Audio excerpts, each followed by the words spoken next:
নির্বাচনের তারিখ যতই ঘনিয়ে আসছে, বাংলাদেশের ভোটাররা সরকার নির্বাচনে ক্রমেই সিদ্ধান্তহীনতায় ভুগছেন। জনগণের নির্বাচন ভাবনা জরিপের দ্বিতীয় দফার ফলাফলে উঠে এসেছে এমন তথ্য।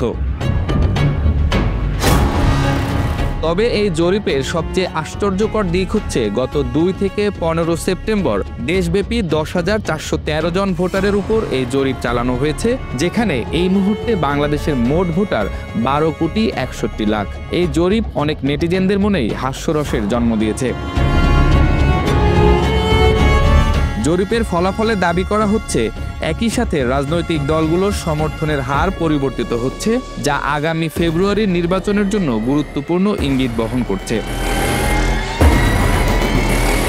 যদিও রাজনৈতিক বিশ্লেষকদের অনেকেই মনে করছেন, মাত্র 10,413 জন নাগরিক কোনোভাবেই 12,61,00,000 নাগরিকের প্রতিনিধিত্ব করেন না। তবে যারা তাদের পছন্দের দলের নাম প্রকাশ করেছেন, তাদের মধ্যে বিএনপি এগিয়ে রয়েছে 41.3% সমর্থন নিয়ে। জামায়াতে ইসলামী পেয়েছে 30.3% সমর্থন, যা তাদের জন্য একটি শক্তিশালী অবস্থান। এনসিপি পেয়েছে মাত্র 4.1% সমর্থন।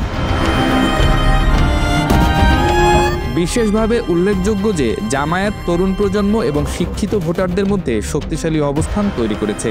জেনারেশন জেড ভোটারদের মধ্যে জামায়াত এবং বিএনপি প্রায় সমান সমর্থন পেয়েছে, প্রতিটি দল 1/3 বেশি সমর্থন নিয়ে। সবচেয়ে চমকপ্রদ তথ্য হলো নিষিদ্ধ আওয়ামী লীগের সমর্থন বৃদ্ধি। মার্চে 14% থেকে সেপ্টেম্বরে তা বেড়ে দাঁড়িয়েছে 18.8%, যা প্রায় 5%। বরিশাল বিভাগে আওয়ামী লীগ এগিয়ে রয়েছে 31.9% সমর্থন নিয়ে। জরিপে দেখা যাচ্ছে যে 45.79% উত্তরদাতা মনে করেন আওয়ামী লীগকে নির্বাচনে অংশগ্রহণের সুযোগ দেওয়া উচিত। অন্যদিকে 45.58% মনে করেন বিচার শেষ না হওয়া পর্যন্ত তাদের অংশগ্রহণ করা উচিত নয়। যদি আওয়ামী লীগ নির্বাচনে অংশগ্রহণ না করে, তাহলে বিএনপি পাবে 45.6% এবং জামায়াত পাবে 33.5% ভোট। এই পরিস্থিতিতে মাত্র 8.3% ভোটার ভোট না দেওয়ার সিদ্ধান্ত নেবেন। এটি প্রমাণ করে যে আওয়ামী লীগের অনুপস্থিতিতেও নির্বাচন বিশ্বাসযোগ্য হবে। 8টি বিভাগের মধ্যে 6টিতে বিএনপি এগিয়ে রয়েছে। রংপুরে জামায়াত এগিয়ে 43.4% নিয়ে, আর বরিশালে আওয়ামী লীগ 31.9% নিয়ে প্রথম স্থানে। এটি দেখায় যে বাংলাদেশের রাজনৈতিক মানচিত্র আঞ্চলিকভাবে বিভক্ত। 39.1% উত্তরদাতা মনে করেন বিএনপি পরবর্তী সরকার গঠনের জন্য সবচেয়ে যোগ্য দল। জামায়াতকে যোগ্য মনে করেন 28.1% এবং আওয়ামী লীগকে 17.7%। জামায়াত একমাত্র দল যার নেট পজিটিভ রেটিং রয়েছে 10%। বিএনপির নেট রেটিং -6.7% এবং আওয়ামী লীগের -18%। এটি দেখায় যে ভোটাররা বিএনপিকে সরকার গঠনের জন্য যোগ্য মনে করলেও তাদের কর্মকাণ্ডে সন্তুষ্ট নন।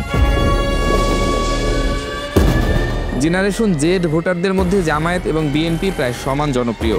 অন্যদিকে মিলেনিয়াল এবং জেনারেশন এক্স ভোটাররা বিএনপিকে বেশি সমর্থন করেন। এটি ভবিষ্যৎ রাজনীতিতে জামায়াতের শক্তিশালী অবস্থানের ইঙ্গিত দেয়।